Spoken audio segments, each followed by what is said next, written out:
Hi, hello, and welcome to the Make Life Rich Hi. movement. And I'm so excited to talk to you today.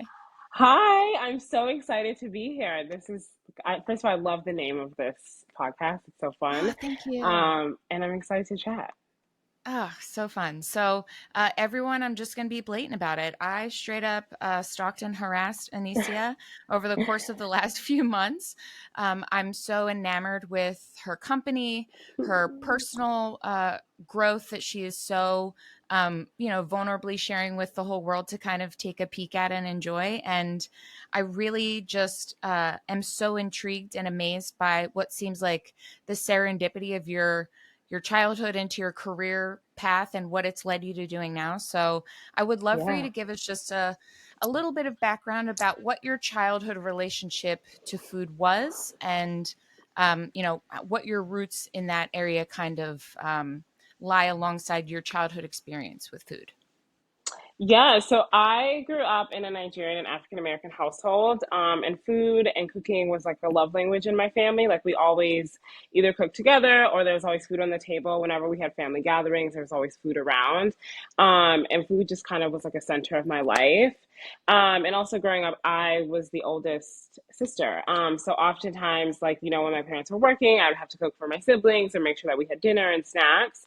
So that kind of like started my introduction into cooking, whether it was like for myself or for my siblings.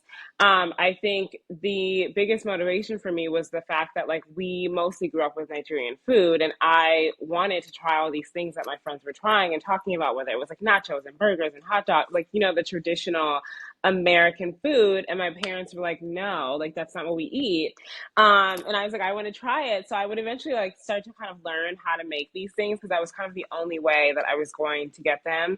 I was a kid. I didn't have money to like go to McDonald's or like go to TGI Fridays or whatever to get these things. And so that kind of like motivated my passion and desire for cooking. And then I kind of just like really fell in love with the process. And over throughout my childhood, we would often travel to Nigeria, and my family, my grandmother in particular, she owned a market and a restaurant. And so as kids in the summer, we would go there and we would kind of like work in the restaurant and in the market kind of scene, like very much so child labor, but like it's a family business. So like we had to like make it work. But now that I think about it, I'm like, wow, we were like really working. Like we had jobs. And it was like summer break. It was like really fun, but like it was really cool that we got to see essentially kind of like a farm to table type of style. Like in Nigeria, most families kind of like grow their food or they raise their food, whether they're raising goats or chickens. So that was like really cool for me to see as a child. Like I think that I just had a much more deeper connection to food, but I didn't realize this until I became an adult. I kind of like looked back and kind of unpacked those memories in those times, and it just kind of now makes sense. I think life just has its funny way of working out. Like you kind of end up where you were supposed to end up. So yeah, that's Yeah. kind of where it started. Oh, it's so beautiful. And I love very much so that it seems like you come from a lineage of female entrepreneurs and, female entrepreneurs that are sharing their talent and their love through their product, which, does enrich a community. And I think it Yes. was probably really impactful for you to see the way your grandmother and this family business was able to impact the well-being, both like emotionally and physically for a community. Yeah. It's beautiful. It's Thank very you. inspiring that um, I think people that grew up with a typical American diet, very sadly so, because it's not a diet worth boasting about or being a proud member of being like raised to eat, because it Yeah. is, in my opinion, like the basis of health and disease, health issues and disease Yeah. within our country. So I kind Yeah. of always envied um, children whose parents made them lunches from scratch. And as a child, Yeah. probably a weird thought to have, but I just could not get down with the school lunch. I never ate it. I went home like hungry every day. Yeah. And I always envied the people whose mothers and like made them this lunch from scratch, because I'm like, well, Yeah. that's what I have for dinner, something made with food. Felt like Yeah. this came out of a bag. I don't want this. Yes. What was that experience like for you? I know that you had stated in previous interviews that I listened to, that you had issues of others not having the same lunchbox contents as yours, and that kind of feeling like a differentiating point between your culinary experience and other children's. Yeah, so I think growing up, that is kind of where I discovered that like we as humans or as a society, we eat different things. My dad would pack my lunch and he would pack like jollof rice or like little meat pies, like fried plantain, and like it was like a dinner, and Mhm. I would go to school and I would see these kids having like Lunchables and turkey sandwiches or just like little snacks. And I was like, why am I over here eating this? And then like as I started to like meet friends, I discovered that there were other like culture or other people that essentially like pack their kids lunches with like their cultural foods. And I think I definitely gravitated towards like Vietnamese kids, Korean kids, Indian kids, other African kids, because I could see like, oh, their mom or their dad is packing their lunch and it's similar to the food that I'm eating. It's a lot of rice, like maybe some meats, maybe some fresh fruits. And so we kind of like gravitated towards each other, but there was always this connotation of like we were different, we were other, we were like eating that like weird smelly thing over there. And so yeah, it was kind of like mind boggling, because I think as a kid, you want to be like the majority. I think you're constantly like envious and you're like, well, I want to have the Barbie backpack. Well, I want to have the Lunchable. Well, I want to have, the same thing as Jessica or Katie or Anicia has. And so, like, it became this thing where you were like, I don't want to eat this anymore. And so like I would just like eventually like my dad would pack my lunch and I just like wouldn't eat it. And I would just be like, well, like that's it. Obviously I would go home, I would get in huge trouble for it. It was like insane. But yeah, I think that kind of started like the spark of like, oh, like people eat different things. And then as I became an adult, I thought, and also a chef, I kind of thought like, wait, this hasn't changed. Like, you think after years and years and years, more and more people are immigrating to America. There's more and more families that are multi-race, multicultural, and I'm like, but we're still like feeding kids this very like bland food that has like no nutritional value. And at the time, when I was like thinking about doing kids table, I was actually working for an ethnic family, and they were packing their kids lunch with like different Korean snacks, and the kids, it was the same thing. Like they were still getting made fun of, and I was like, this is still a thing. Like, how is it still a Yeah. thing in 2021? Yeah. When you can go into a classroom and you can see kids from all different backgrounds, yet like people are still like kind of uneducated about the different types of food and things like that. Yeah. I can't help but notice and kind of really love the thought of younger you being supported by older you in helping to address this big gap in culinary knowledge with youth to kind of Yeah, turn it into a very approachable way for them to test and try new flavors and yeah, preparation methods of ingredients they've already likely had, maybe outside of the spices. But yeah. I find it really beautiful that adult you was able to kind of provide that answer for little you, like it really Yeah. it speaks to the growth of how this business is so truly aligned with who you are and what you're doing, and leading Yeah. all the way back to kind of correcting something that really never should have been a problem for you in childhood, but for you to recognize that it still is and to make that Yeah. your mission to address that, I think bodes Yes. very well for little you inside. Like, I love that Yes. so much. It gives me No, I goosebumps love actually. So, no, I love that. I guess I've never really thought about that. But that's such a beautiful like analogy and place to come to. I would love to talk a little bit about what your um, first entrances into the corporate world after college were like. I can imagine, surprise guys, she went into the tech industry. Like all of us born in the 80s and the 90s, our parents really, with the best of intentions and the generational knowledge that they had, forced all of us to take careers that were great on paper, but terrible for our heart and soul. So you, Literally. yeah, like you took a tech job and worked for some pretty notable companies that, tend to be very male led, tend to be very white, tend to be very forward thinking, but Yes. very conservative in approach to management. I can't imagine it was too fun of an environment once, the mask was removed and you kind of got to see Yes. the intricacies of what was going on. So I'd love to hear about that a little Yes. bit, because we get that dangly, shiny job put in front of our faces, guys, but it's not always worth the salary Yeah, or the no, problems. yeah, exactly. My career started in the tech industry in San Francisco, the heart of it all. I originally worked for a contracting agency where they would kind of send me on different contracts at different startups, different software companies, and it was like super fun. You're like young, you're getting to go to all these cool offices, they're developing all these really cool products, like basically like the future of the Hmm. world. And so you get to experience this, and then also they have this different type of work style. So you're at work and you're in the office, but like there's like programming throughout the day or throughout the week of like for the employees, whether it's like, ping pong competitions, happy hours, like offsite scavenger hunts, all these like super fun activities, to the point where like it almost was like an extended version of college, where like you were kind of like, wow, what are we doing? But like we have jobs. Like it was very like interesting. But Hmm. then obviously you're paid an extreme amount of money, because these companies are, they're VC backed, they're venture backed, and so they're getting millions and millions of dollars to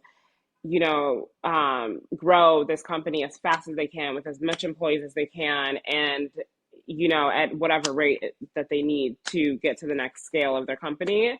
And so like that was really interesting. However, oftentimes, I mean, 99% of the time, I was the only minority in these offices, or I was the only one of like maybe two or three women. The company that I was at when I left tech, I was at a company called Bleacher Report. They were a sports media company at the time. They were in the running race for to be the number one sports company behind ESPN, and ESPN has been around for so long. And so this company, they launched, they rapidly grew. The company was probably 350 employees. We had 10 minorities out of those 350 employees, and Ew. we had six women. And so, like, Ew. I think that really, like it really hit me. I would look around the office and I would be like, you'd see people getting promotions and getting new jobs. And like, I just didn't see a future there for me. I'm like, there's no future here. When you look at people in management roles, like it is all white men who come from a lot of money and a lot of privilege. Their dads have been in this game for a long time.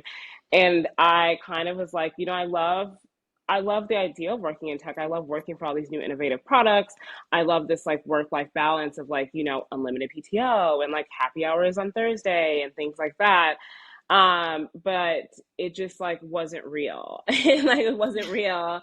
Like you're saying, like once you lift the mask, there's a lot of sexism, there's a lot of racism, there's a lot of classism that is in that industry. And so looking back, I was like, wow, I was pretty mature to think about this, because I was at the time like 22, 23, 24. Like I was young. And I just like made the executive decision that I was going to leave the industry and maybe try something else. And I originally was like, maybe I'll try like a tech company that's aligned with like my passion. So like maybe like a wellness tech company or a food tech company, or, a lifestyle tech company. And I just decided to like completely leave. Like I completely left. I moved to New York, and that was it. I left the tech industry. I love it. The thing that sticks out for me the most, one, you were very young to set those boundaries for yourself, not only professionally by making the decision to leave, like what some people would consider. It was like you left like the Devil Wears Prada version of like Oh the tech yeah. industry. Like people are like, there are Yeah. thousands waiting for your job. It's like, here, they can have it. Like, I'm out. Yeah, no, and I think that's kind of like we really get caught up in like dream jobs. And a lot of times when you unpack that dream job is connected to a certain title or a certain salary, or, you know, a very superficial thing. It's not really connected to something that you actually want to do or you actually like. feel like is aligned with you. And not everyone needs to have a job that like completely aligns with them or that's really fun. I think some people can have a job that they just go to, they work and they go home and that's it. For someone like me, I just don't think my human design was not designed that way. Yeah. And neither like was my personality. I just, if I'm spending somewhere like 40, 50 hours a week, like it just has to be joy. Like I have to like it. And so like I always tell people like, rethink about your dream job and like what that actually means. And like it's really interesting because when you ask like these big CEOs and big executives or these big successful people, they always get asked on interviews what they would do if money wasn't an issue. And they oftentimes will say the most like, yeah, they say like crazy things that are completely opposite of what they're doing. Like I listened to a founder the other day that is they're like a serial entrepreneur. They founded and sold multiple companies. And on the podcast, someone was like, the interview was like, how or what would you do if money wasn't an issue? And she was like, I would ride around an ice cream truck all day. Like that's my dream job. Like that's my dream job. And like, or Yeah. they'll often say, like I would work at the bookstore. And it's like, wow, you are a Fortune 500 executive who makes billions of dollars a year. And you've obviously worked a huge amount to get here, but you'd rather just like stock books in the bookstore. Like, and that would be the dream. And so like, Yeah. yeah, I think that is like the dream. And I think for me, my dream was to just like make food for kids. Like I love Yeah. kids. And I've always wanted to work with kids at some capacity, whatever that was. And like Yeah. now, like this is the dream job. But if you would have asked me while I was in the tech industry, like that was never my dream job. My dream job was to like move up in the tech industry and like, become this like female tech executive and like, to grow the company and things, scale the company and things like that. But yeah, that wasn't really like the real dream. Yeah. A few things stick out that you just said for me. One, you are that CEO now Well, of yes, that's, what yeah, has tech components of a company. People have to yes, order from a website, so that counts for yes, something. So you yes, just manifested it a little long term and for yourself, but doing yeah, so.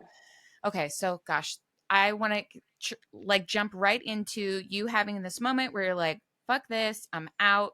You yeah, call a friend, like probably to commiserate, and she's like, girl, get over here. People need high powered nannies. You're yeah, professional, you're smart, you're yeah, talented, you like kids. Get yeah, over here. You yeah, head out that way, you meet with an agency, they immediately hire you, they're all about yeah, you. And all of the skill sets that you literally just had in a tech company where you were in essence managing the entertainment of children, yeah, because most of the men in tech are very infantilized and just love their computer and their video games and shit. But you got yeah, to take that and yeah, bring it over to an audience that you both admired and appreciated and had grace for. And I love that yes, that just laid down the building blocks for you to yeah, build this skill set with people you actually want to interact with now. yeah, So yes. let's dive into the nannying, working for high powered individuals, what they required of you, what they wanted. And let's segue that into how it led to you having the aha moment of like, this is what I should be doing. Like it Yes. beautifully like laid the breadcrumbs for you to there. Yeah, so when I moved to New York, yeah, a friend of mine was like, you could work for a high profile family. You're essentially doing the same things, whether you're like scheduling travel, figuring out the next build out of their new house, signing their kids up for camp, making sure their kid is like ready for their next like testing for the next stage of schooling, like booking all their trips. Like you could do this for it's the same thing. It's operations. And I was like, okay, that's very interesting. And so I go to this agency, they hire me, they start staffing me with families, and I was nannying. I was in a hybrid role. I was doing nannying and then also house manager. And so when kids were in school, I would, run errands, meet with contractors, schedule the dogs at the vet, pick up kids like stuff that they needed for camp, basically managing these families' lives, in addition to taking care of their children. And so, like, the job was like very fascinating because I think when you don't work in this world, you kind of think like, oh, like these people are just having so much fun. They're just like taking kids to the playground and like they're just working for these rich people and it's like so cool and fun. And like in actuality, it was the hardest job I've ever had in my life. It Hmm. was much harder than working for a big tech company. It was much harder than meeting with executives and like meeting deadlines and making spreadsheets. It was much more harder than that because you had to have both hard skills and very, very soft skills. And you had to actually like manage, these people. There's no, it's not corporate America where there's like politics and rules and policies in place. Like you're essentially working in someone's home. So it's like their rules, their policies, and like Yeah. their protocols, and you kind of have to follow them. And I think it was like really fascinating to me because I was challenged in so many ways, and every day was like a different day. It was like a different thing, a different schedule, a different location. And at the same time, being that I had such this like entrepreneur spirit, working for these families was really inspiring to see like, oh, this is what the mom does, this is what the dad does, or like this is, how they live this lifestyle, and you can see the ins and outs of their work. Some of them had offices in the home, and you could see like, oh, this is what it's like to like work with a team. And so like I think there were so many nuggets that I got from that, experience, where I was like, okay, this is for me. Like there was never a point where I was like, I want to quit, I want to quit. I mean, obviously, like it is a very tough industry to work in. I think it's very emotionally taxing, it's draining. You are in parts of these lives that you never ever wanted to ever be in, but you are there. And so you Yeah. are experiencing these traumas with them, you are unpacking these things with them, you are going through divorces and deaths and weddings and scandal. You're going through it all because you're there. And so like when you work in a corporate job or you work in tech, you just go to work at 9 to 5 and then you go home. Like you don't know, like you're not in your boss's like personal endeavors. And I think that was like a huge challenge. And so I worked for many different families all over New York, families who were traveling here. Some of them were here to film a movie, some of them were here on a contract basis. And so it was really cool. I got to see and experience with different families, and just really like spend like these really cool moments with kids and really see the world like through the lens of like a child. And it became really fun. And so a lot of the families that I worked with had chefs, and I would see the chefs come in, they'd make these beautiful dishes, these like dinners. And like sometimes as like a house manager or nanny, I would do the shopping for the chefs. I would go to Italy, I would go to the Chelsea market, I would go to the butcher and get the things that he or she needed. Or like, if it was pertained to the kids, like that was my responsibility. So I had to source like the finest of like vegetables and cheeses and crackers and snacks and ice creams for the kids. And so I got to like dabble a little bit in that. And there was just this one moment where I had a family and their chef was sick. He essentially like cut his hand and like lost a lot of blood. He was like really lightheaded. And so like he just like could not work. And when you work for this caliber of people, they do not care what your job is, the scope of your job, or the job duties. If they come to you and they have an ask, you better figure out how it happens.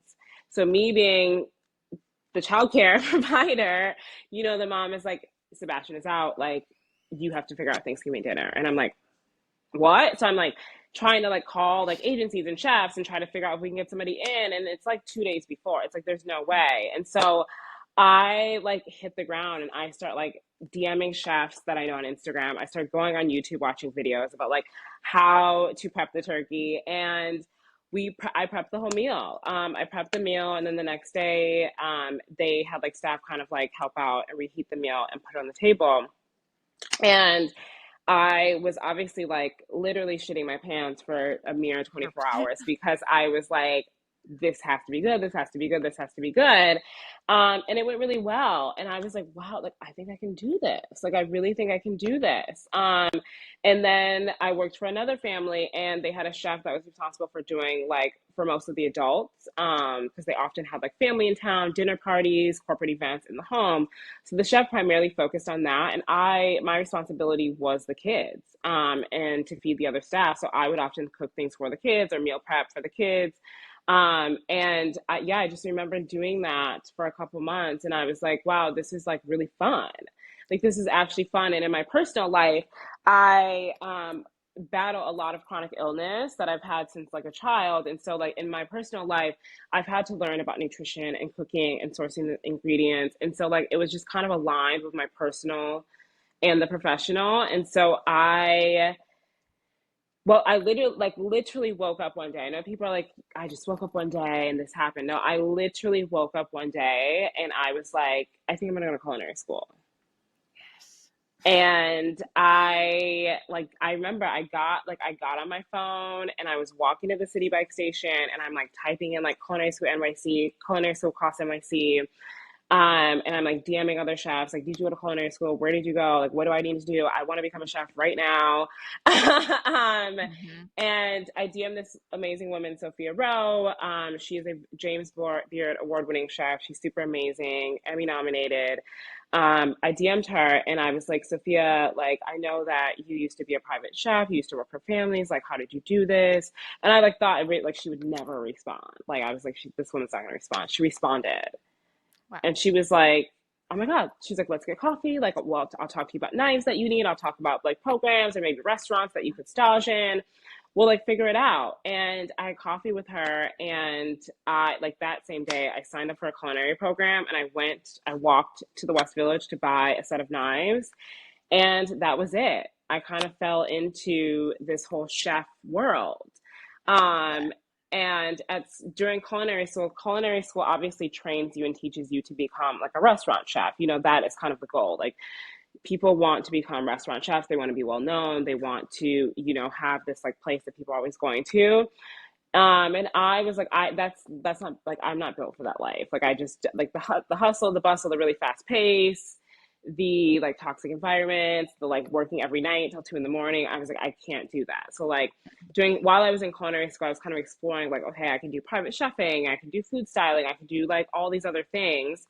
And that's kind of where I landed. And so I essentially like after I finished my culinary program, I essentially went back to these families and I was like, you know, I am no longer a nanny or a house manager or an estate manager. I'm now a chef. And at the time, I felt really crazy because it's like, what? Like, how, like, what happened? Like, 2 months ago, you were like bringing my kids to camp and like, you know, managing the house. So, like, what do you mean you're a chef now? Hmm. And so you know, it took a while for clients to kind of like catch on. And then essentially they would start booking me again for dinner parties or family meal prep. And like I would go back to these agencies and they would staff me on jobs. And it kind of, it felt just like such an easy transition because I had already been in that environment. It was just kind of like a different role that I was stepping into. I love that so much. So for me, I hear a few things that really feel like were some of the turbochargers for your personal growth to kind of level up from Yeah, it being something that felt like a fun idea, you're passionate about it. yeah, But I love that you had the innocence of children being like your daily interactions. If, you know, anyone has a niece or nephew or child, you know that there's multiple moments throughout the day where you have to pull the grace of the universe out of your butthole to just tolerate a child for longer than like an hour some days. no, I know. So like having that layered in and then also having like the aspirational examples of what their parents are doing professionally. Like Yeah, as an entrepreneur, we can start off with a very like limited view of what we're truly capable of doing and to yeah, have that proximity to such high profile, high level, high achieving individuals is kind of like similar to those that moved to Dubai. After everyone, it's like a joke that after a year of living in Dubai, you become a millionaire because of oh the yeah, proximity of greatness and just knowing what you can truly do. You just have yeah, to do it. And I yeah, feel like that became more of a reality for you when you started to trust, especially after Thanksgiving, that like, wait a minute, if I can do a Thanksgiving dinner for this like bougie situation here, yeah, my ass can do whatever it is that I want to do. I literally got through it with Google and some DMs. Like, I can yeah. do anything. Like, let's No, do this. yeah. No, that was it. And I think that's something I tell people all the time. It's like I think we oftentimes if we have this idea, we think we need all of these different things. We think we need like money or investors or like, you know, we need to go to some 4 year school program. But essentially you don't. You kind of just like use the resources you have. And I think years ago I read a quote and it was like literally start with what you have. Yeah. And you know, these things they build over time, they grow over time. Essentially, you eventually will make more connections and make more money so that you can kind of fine tune this thing that you're working on. But that is like, yeah, kind of you kind of just start with what you have. And I think kids often reminded me of that. I think working with kids really taught me some like crucial entrepreneurial lessons. I think I've read tons of books and podcasts, but I still go back to these like little lessons that you learn from kids. And I think they oftentimes, like you see kids, they'll make a toy out of a pan, they'll make a drum set out of literally a saucepan. And it's like they just used what they had. They used what they had, and now they are performing a sold out show at Madison Square Garden in their like nursery. like, Yeah. and so it's like you use what you have. And I think even watching kids every day just like imagine things, like imagine like crazy things, stories, people, places, like they would imagine whole like societies. And it was like very very cool to see that. And it was kind of like, yeah, like if you can imagine it, it can happen. Kids would imagine this entire society, and then they would build it with their Legos, Mhm. like they would just build it with their Mhm. Legos. And so I really always like, it always comes back to entrepreneurship and just kind of like using your resources and using your imagination, and like you can do really really cool things. Ugh, I love that a lot. And I think the one thing that really sticks out for me, again, you're just dropping so many amazing like gems here. You took time to develop what felt right. You had Yes. this environment of giving yourself 5 years of what now is literally the best on site, hands on research you ever could have had for your current company now, which is Kids Yes. Table NY. So I would Yes. love to kind of fast forward a little bit. Yeah. You reached out to tons of people, tons of professionals, and you had this idea of how you had to start, and it felt really big. And then Yeah. you got some advice from Tiny Organic Food Company, and they Yep. said, "Girl, we started small. Start small." Yep. So, Yep. what was starting small like for you, and what was the realization of like, oh crap, like I don't have to start at Barstool Tech size. I'm gonna Yep. start down here, Yep. manage what I can, create my systems, and like grow from there. Yeah, I think, the pandemic hit and we all were kind of like swirling with ideas on like what we were going to do, especially those who were laid off from their jobs.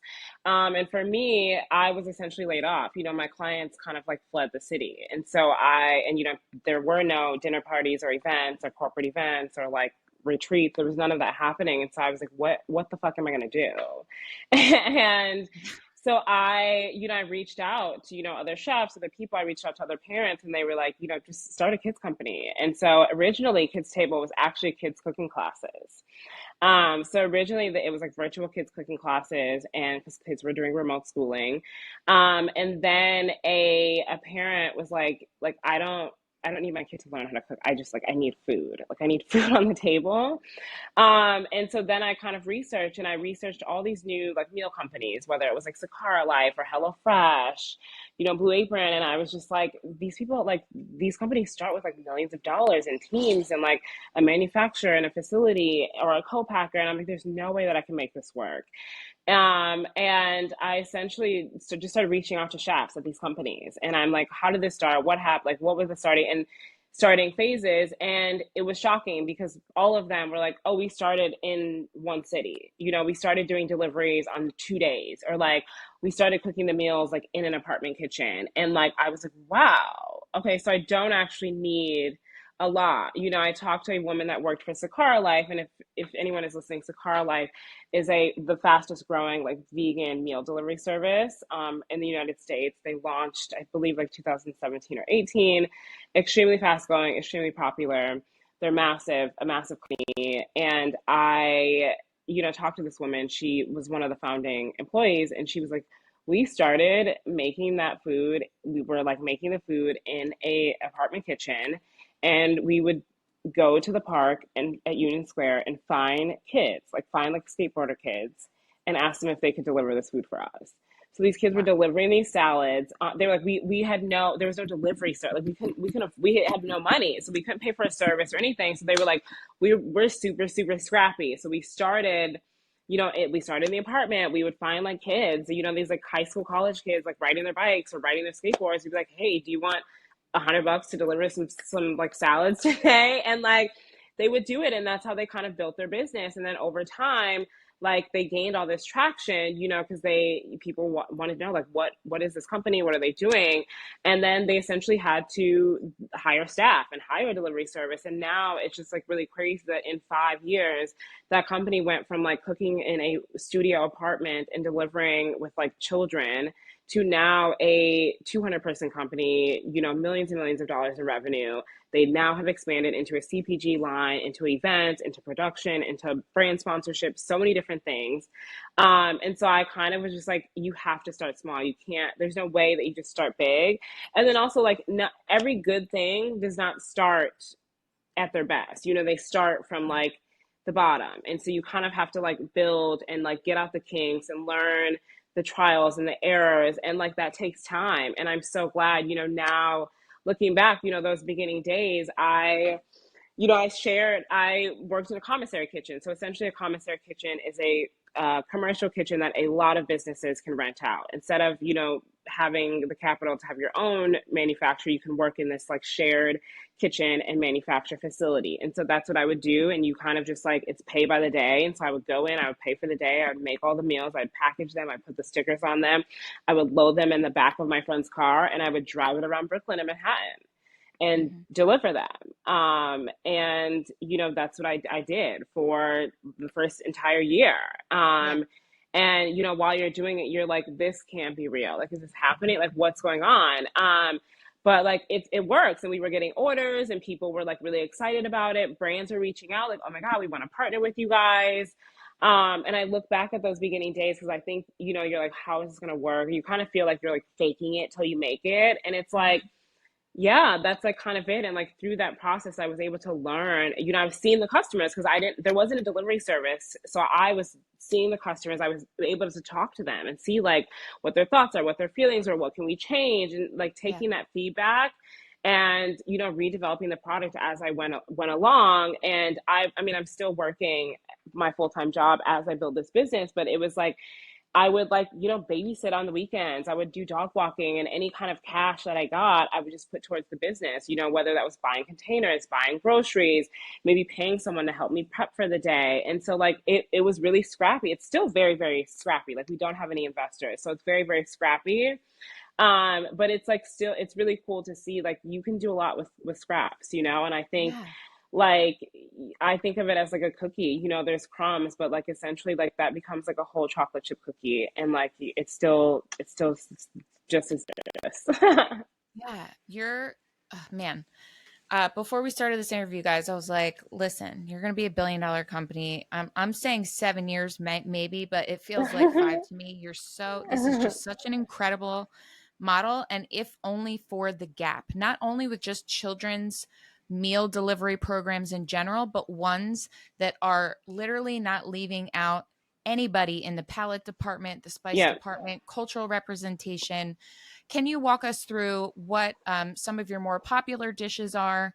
And I know that you vetted all of these through probably many of your clients, but yeah, just let's give the audience an idea about what some of your plates are. And if they have children themselves, unless they live in a city environment, it may be, you know, something that is very outside of the typical American diet. And, yeah, you know, maybe it could give them some insight onto the wide range of flavors that you can give to yeah. your child and they will enjoy. Yeah, so Kids Table, our mission at Kids Table is to like just truly change the way that we think about kids food by adding in diversity and inclusion, but also food that, you know, parents feel really proud about and that their kids would actually eat. I think a lot of food on the market is either marketed towards parents where they're using all these healthy buzzwords, and the kids won't actually eat the food. Or the products are geared towards children where it's like tons of sugar, tons of like cheese, tons of like characters everywhere. And so when I created Kids Table, I really wanted to market towards both kids and parents. And that's essentially, you know, I didn't want to, you know, as we add in diversity and all these new flavors, you know, I wanted to do it in a very approachable way. I didn't want parents to see it and be like, oh my God, no, like it's too overwhelming.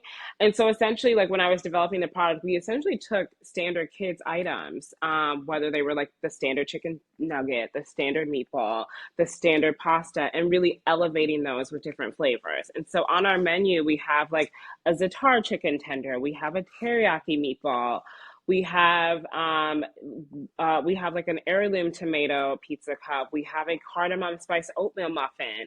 We're using all of these different like flavor profiles, but in a format that kids will be familiar with. Every Yeah. kid, they love muffins, they love pastas, they love tenders, they love meatballs. In a sense, you're just kind of like adding in those flavors. And I think, our biggest sellers are the za'atar chicken tender and then also our teriyaki meatball. And I think, families have wrote in and they're like, we were able to like take the meatballs and like make a lo mein, or, like we were able to take the chicken tenders and, make an Italian chicken parmesan, or, something else. And so they're really able to kind of take these very basic meal components and really elevate them for their kids. And so that's kind of like, that's the goal. And I think essentially down the line, my biggest goal is to have kids and families just eating the same food. I would love to see families be able to travel to new countries and not have to worry about what their kid's going to eat. I would love to see families get their time back, by not having to spend hours preparing, a different meal for every single kid and then a different meal for them. And Yeah. that's kind of the goal. And I think, most cultures have been able to do this very Yeah. seamlessly. Most Yeah. cultures, they feed their kid what they eat. In my household, we didn't have kids meals. We just, this is what you Ate ate. If you, if leftovers. you, yeah, if you didn't want it, then you just, you just didn't eat. Yeah. And so, I would love to be able to, have that happen for kids and families. And I think, I also, when I created this brand, I really wanted to help parents. I think, we're in this whole new like way of life and economy, especially since the pandemic. And, parents, they're working and they're tired and they're managing so many different things. And so I want to create a product that's able to actually like help them versus Mhm. like a product that they can try and then they have to go back and try something else and it doesn't work or their Mhm. kid doesn't like it or it's not Mhm. healthy. I just kind of want to give them that solution. And so it's been really, really fun. Testing these out. And so, we launched as a New York delivery service. And so we're actually currently pivoting to a retail brand. And so that was kind of our goal this year is like, we really want parents all over the country to be able to have access to our products and to be able to have access to this new way of feeding children. And the most economical way that we can do that is to pivot into a CPG or a retail brand so that we're able to go into actual like local grocery stores, neighborhood markets for parents to just go in and access Kids Table, which is really Ugh. exciting. Oh my gosh. Okay, so I'm a crier. You wouldn't know that if you've listened to any of my episodes before. I usually cry at Oh, every episode, but for me, the I'm a moment, big crier. I love dude, the criers. moment that just sent me, literally the fact that I'm doing a lot of self work right now and like focusing on what little me needs so I can support myself as an entrepreneur to Yeah. keep growing, not set Hmm. myself back. Yeah. So hearing, oh man, the fact now that like, especially in wealthier communities, parents buy and pay for everything. And the fact now that the option that they're going to lead towards is something that you and every child that you sat at that table with in your youth got bullied for or made fun Yeah. of is Yeah. now the cool kid lunch. And Yes. the children of this generation don't understand racism and classism. It's put onto them and it's something Yep. that's not theirs typically. And Yep. to give them exposure to culture and cuisine for things that they may not interact with is not only such a gift and a blessing that you can give to Yeah. this generation to help them Yeah. evolve beyond maybe what their home allows, Yeah. Yeah. but it's giving validation to so many children who have been eating the cool meal this whole fucking time. Yeah. It, No, that's it's it. I beautiful. think this business is such I mean, I cry every day because I'm like, Dude. it's so, there's just so many lessons and so many like full circle moments. And I think this brand is just like, it's built on my childhood. It's built on the 5 years that I spent raising kids and like going through life with kids and trying new flavors and things like that. And it's just like, it's just fascinating to see like now, the menu is like, it's truly inspired. And I can name every single kid that inspired the recipe. And, our Oh, Za'atar chicken tender, I made this every single day for a kid named Leo because that's all he would eat. And so, that's all he would eat. And it's just like now, I mean, now he's like 12 years old and he's like a like big boy, but He really inspired that recipe, and like it's just been really fun. Our pizza cups, one of my most favorite child that I've ever spent time with is a girl named August. And I was like making pizza, and she's like, why don't you into like cupcakes? They'd be better in like in a cupcake. And Oh, so I tried it and it worked. And oh I'm my like, gosh. now that is like a star menu item. And we recently had a partnership with a big company, and they were like, okay, which menu items do you want to pitch? And I pitched the pizza cup, and I was like, I don't know if they're gonna like it. And they were like, yep, this is it, like we want it. And it just like really brought me back to like making pizza cups with August, Oh, and like getting that input. And it's just so sweet to see all these little moments. And I just like, yeah, I think the future of feeding kids is like such a huge passion of mine. I think we yeah, can really change it. And I think once we change that, we can really change the world, especially because these are yes, little minds. And, once they start to interact with other cultures and other food and kind of grow this appreciation, not just for food, but for like farmers, for agriculture, for yes, the grocery delivery guys, for the women at the grocery store that they see, they'll start to like kind of respect these people, and be very much so interested. And I think, in the food industry, a lot of this is like very thankless. I think a lot of people don't realize like what it takes to actually like feed the humans of the world, and what yeah, that means, what down to like the people planting the soil, the people watering the agriculture and watering the crops, to the people that are like driving the crops to the distribution companies, then to the grocery stores, the person stocking the shelves, the person, carving the chickens. It's like there's so many people that are involved into making the meals that we like eat every single day, making this we pull out, during our middle of our workday. And I really want those people to shine. I really want us to see, I really want kids to see, like food for what it is, as food, and not a dyed, colored, genetically modified, like manufactured meat. yeah, like, yes. So um, important. yeah, that's really important. I think, yeah, essentially, like everyone will be welcomed at the kids' table. Yeah. So Oh, that's my God. goal. I am so overwhelmed by your mission. I'm so grounded by the way in which you've already started making it happen, and Yeah. the way in which you've set yourself up to be able to take this. Literally, you're going to be in the B club. It's coming. I don't care when it happens. It's I coming.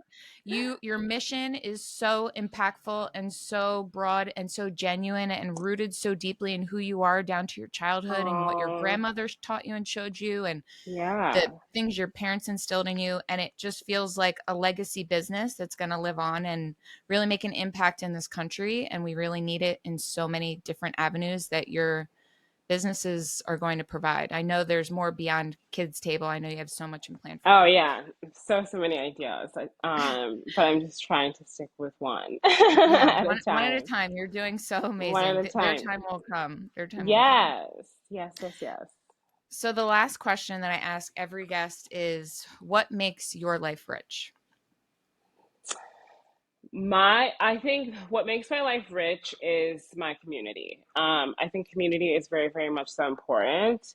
Even if you are introverted, even if you are kind of a independent person, or what you would call a loner, I think I spend a lot of time alone. I was often in jobs where I was alone. And even as a chef, I work alone. I don't have a team.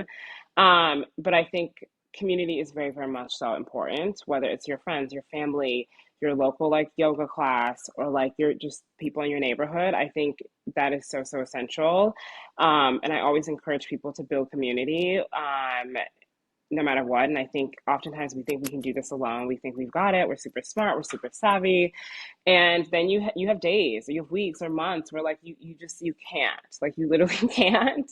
And that's where that community comes in, to give you the breaks, to give you the space, to give you the shoulder to cry on, to give you the reference to, someone that you really needed to talk to. And so I think, yeah, that is essentially like what makes my life rich. I would not have Kids Table without community. I would not have the career as a chef as a community. I don't, I have really relied on community to help me pivot, especially as an entrepreneur. I think as an entrepreneur, you kind of have to you use your resources, you use what you got. And so, over these years, I've had to call on community for like whether it's jobs or, the other day I actually had to ask a friend to borrow a cupcake pan because I needed a cupcake pan for a dinner party that I'm doing coming up. And it was just like, and I needed it in an instant. And I was like, oh my God, like I have to test the recipe. I called her up. She's like, great, I got it. I'll drop it off.